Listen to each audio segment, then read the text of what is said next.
자, 중세 수도사 하면 보통 뭐가 떠오르세요? 아마 엄격한 규율, 금욕, 기도, 뭐 이런 단어들이겠죠.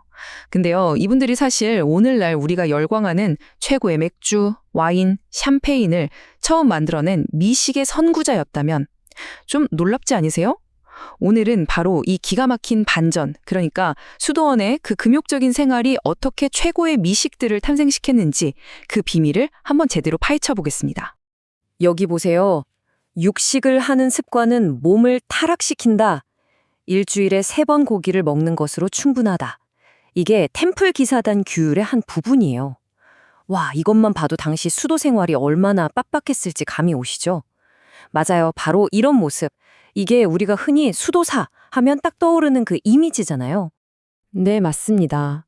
우리가 상상하는 중세 수도사의 삶은 정말 명확하죠.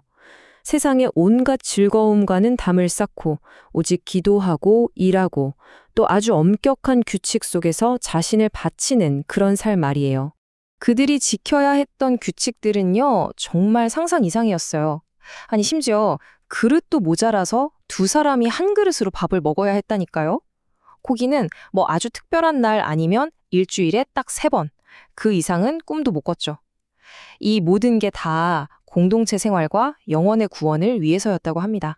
자, 그런데 바로 여기서 정말 큰 물음표가 생기는 거죠. 아니, 이렇게 모든 걸 참고 절제하는 삶을 살았는데 대체 어떻게 오늘날 세계 최고로 꼽히는 그런 맥주, 와인, 치즈 같은 음식들이 바로 이 수도원에서 탄생할 수 있었을까요? 정말 미스테리하죠. 이 놀라운 모순이 바로 오늘 이야기의 가장 중요한 포인트입니다. 자, 이제부터 그 미스터리의 실타래를 한번 풀어보겠습니다. 이게 진짜 놀라운 지점인데요. 그들이 만들어낸 이 맛있는 것들이요. 사실은 신앙을 저버린 행동이 아니었어요. 오히려 정반대였죠. 그들의 굳건한 신앙 때문에 탄생한 아주 직접적인 결과물이었다는 겁니다. 이 모든 걸 이해하려면 딱 한 가지 키워드를 알아야 합니다. 바로 오라 에트 라보라. 기도하고 일하라라는 뜻을 가진 베네딕토회의 핵심 가치인데요.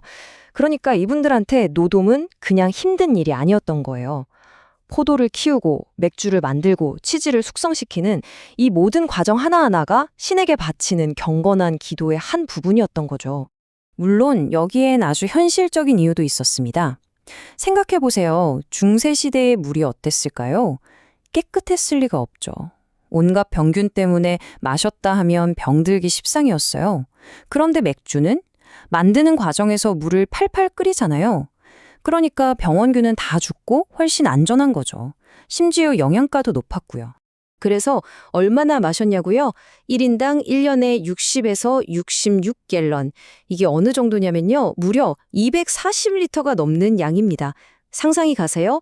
이 엄청난 양만 봐도 알 수 있죠? 맥주는 그냥 기호식품이 아니라 물을 대신하는 생존에 꼭 필요한 음료, 즉 필수품이었던 겁니다. 자, 그런데 수도사들의 창의력을 제대로 터뜨린 또 다른 계기가 있었습니다. 바로 사순절이었어요. 이 40일 동안은요, 고기는 당연하고 우유, 버터, 치즈, 달걀까지 싹 다 금지됐거든요. 이야, 이런 극한의 제약 속에서 오히려 엄청난 창의력이 폭발했다는 게 정말 재미있는 포인트죠.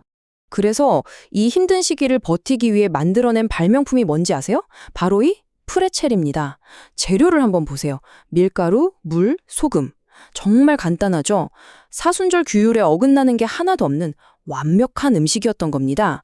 저 독특하게 꼬인 모양은 기도하는 팔을 본뜬 거라는 이야기도 있고요. 프레첼의 원래 이름에 얽힌 이야기도 참 예뻐요. 프레티올라라고 불렸는데 이게 작은 보상이라는 뜻이래요. 수도사들이 기도를 열심히 외운 아이들에게 칭찬의 의미로 하나씩 나눠줬다고 하더라고요. 그러니까 단순한 간식이 아니라 교육과 신앙을 잇는 아주 특별한 도구였던 셈이죠. 자, 그럼 이제 수도사들의 이 경건한 노동이 구체적으로 어떤 엄청난 결과물들을 만들어냈는지 그들의 비밀스러운 미식 창고 문을 한번 활짝 열어볼까요? 와, 이거 보세요. 리스트가 정말 화려합니다. 에일 맥주, 와인은 기본이고요. 벌꿀로 만든 술, 미드에다가 방금 봤던 프레첼, 그리고 각 지역의 특색을 고스란히 담은 온갖 종류의 치즈까지. 와, 이건 뭐 수도원이 아니라 당대 최고의 종합식품연구소라고 해도 과언이 아니네요. 60톤? 네? 60톤이요? 대체 이 어마어마한 숫자가 뭘 의미하는 걸까요? 이게 바로 영국의 헨리 3세 왕이 딱 1년 동안 그것도 수도원 딱 한 군데에서 주문한 와인의 양입니다. 병으로 환산하면요, 무려 7만 6천 병이 넘는 양이에요. 이 정도면 뭐 수도원이 그냥 자기들 먹을 것만 만드는 수준이 아니라 왕실에 납품하는 대규모의 그것도 아주 고품질의 생산 공장이었다는 확실한 증거죠. 이 기록을 보면 수도사들의 실제 생활이 좀 더 생생하게 그려집니다. 주교가 저녁 식사 때 수도사들한테 섹스타리움만큼의 벌꿀수를 허락했다는 내용인데요. 이 섹스타리움이 대략 500ml가 넘는 양이거든요. 그러니까 저녁 먹으면서 꽤 넉넉하게 한 잔씩 했다는 거죠. 결국 이들이 만든 최고의 술은 밖에 팔기만 한 게 아니라 그들 자신도 즐기는 삶의 일부였다는 걸 알 수 있습니다. 그렇다면 이 모든 걸 가능하게 한 그들의 진짜 비밀 병기는 대체 뭐였을까요? 그건 바로 지식이었습니다. 생각해보면 당연해요. 당시 대부분의 사람들은 글을 읽거나 쓸 줄 몰랐잖아요. 그런데 수도사들은 그게 가능했죠. 사실상 지식을 독점하고 있었던 거예요. 그러니 세대를 거치면서 계속해서 제조법을 기록하고 더 좋게 개선하고 또 그걸 다음 세대에 물려줄 수 있었던 거죠. 말하자면 수도원은 당대 미식기술의 실리콘밸리나 다름없었던 셈입니다. 자, 그럼 이제 마지막으로 이 중세 수도사들이 이뤄낸 놀라운 혁신이 수백 년이 지난 오늘날 우리 식탁 위에는 어떻게 남아있는지 그 위대한 유산을 한번 따라가 보겠습니다. 이 흐름을 쭉 보시면요. 그들의 영향력이 얼마나 오랫동안 이어져 왔는지 한눈에 보이실 거예요. 7세기에 사순절 음식으로 탄생한 프레첼에서 시작해서 중세시대를 거치며 양조기술의 중심지가 됐고 결국 오늘날 전 세계 미식가들이 최고로 꼽는 트라피스트 맥주에 이르기까지. 네, 그들의 유산은 바로 지금 우리 곁에 아주 생생하게 살아 숨쉬고 있는 거죠.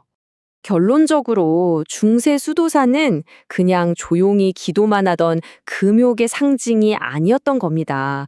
오히려 하면 안 된다는 그 수많은 제약 속에서 창의력을 폭발시킨 위대한 혁신가였고 또 시대를 앞서간 미식의 개척자였던 거죠.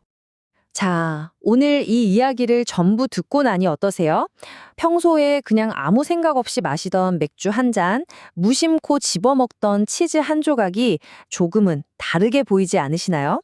오늘 저녁 여러분의 식탁 위에는 과연 수도원이 남긴 어떤 선물이 올라와 있는지 한번 찾아보시는 건 어떨까요?